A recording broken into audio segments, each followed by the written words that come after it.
असू दे। सोजल,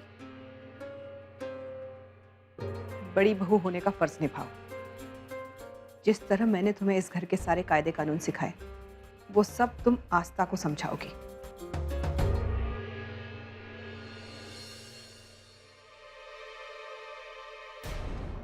और आस्था, इस घर में नियमों का पालन होना जरूरी है, क्योंकि मैं मानती हूँ कि एक औरत को अपनी मर्यादा में रहकर अपनी हद का पता होना चाहिए।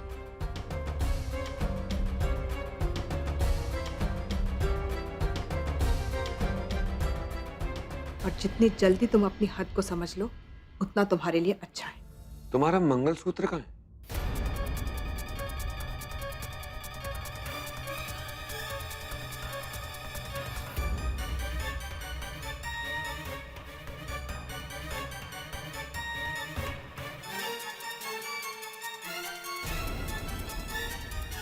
ये नहीं, मैं उस काले धागे की बात कर, जो भगवान को साक्षी मानकर मैंने तुम्हें मंदिर में पहनाया था। मेरे लिए वही शादी थी और वही मंगलसूत्र है।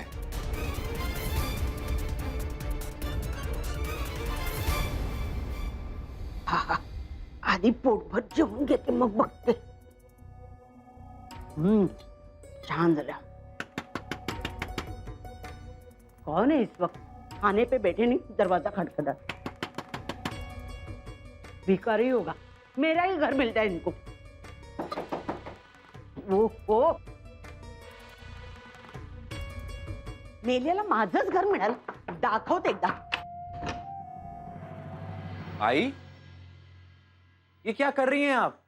हाँ भाई, तू आजा आजा, अंदर आजा, आजा अंदर आजा। अरे बेटा, अबे अच्छा हुआ तो आ गया। अरे बेटा, तेरे साथ कितनी सारी बातें करनी है। फोन पे तो सारी बातें हो नहीं सकती, लेकिन ये बता, इतने दिन तू घर क्यों नहीं आया? कुछ काम था, इसीलिए रुकना पड़ा। लेकिन आप यहाँ पे ऐसा क्या काम कर रही थी? एक बहू नहीं संभाली गई आपसे? अरे बेटा, क्या बताऊं तुझे। श्लोक की शादी थी, तू यहाँ था नहीं।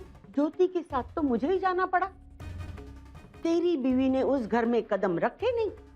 भाई भाई करके अपने भाऊ के सामने आंसू बहाने लगी। बहन के आंसू देख के भाऊ जोश में आ गया।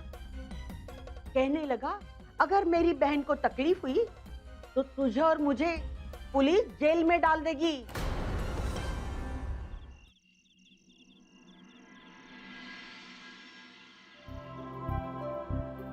वो ये तुम्हें फोटो।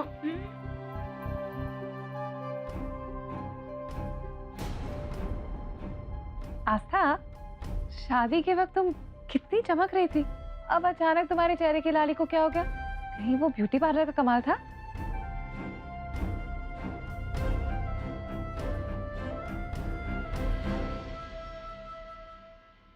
वही, ये देखो तुम्हारे आई बाबा।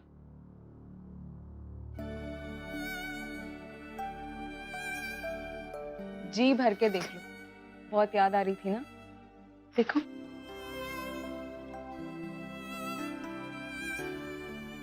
ये क्या फिजूल की बातें करके समय बर्बाद कर रही हो?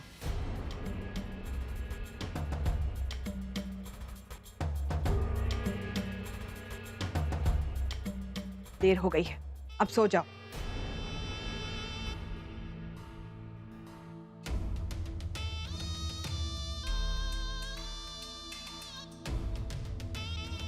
और आस्था, तुम्हें सुबह जल्दी उठना है। सोजल, किचन में खाना किसका बचा था? वो आई आस्था ने कहा उसको भूख नहीं है। क्यों?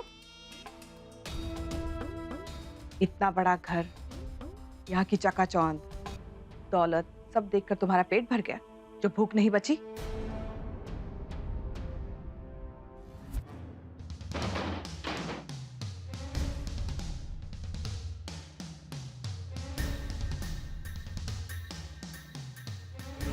धर्मपत्नी जी, आइए,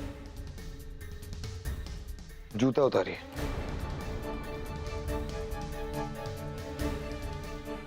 तुम्हारे घर से कोई नहीं आएगा उतारने।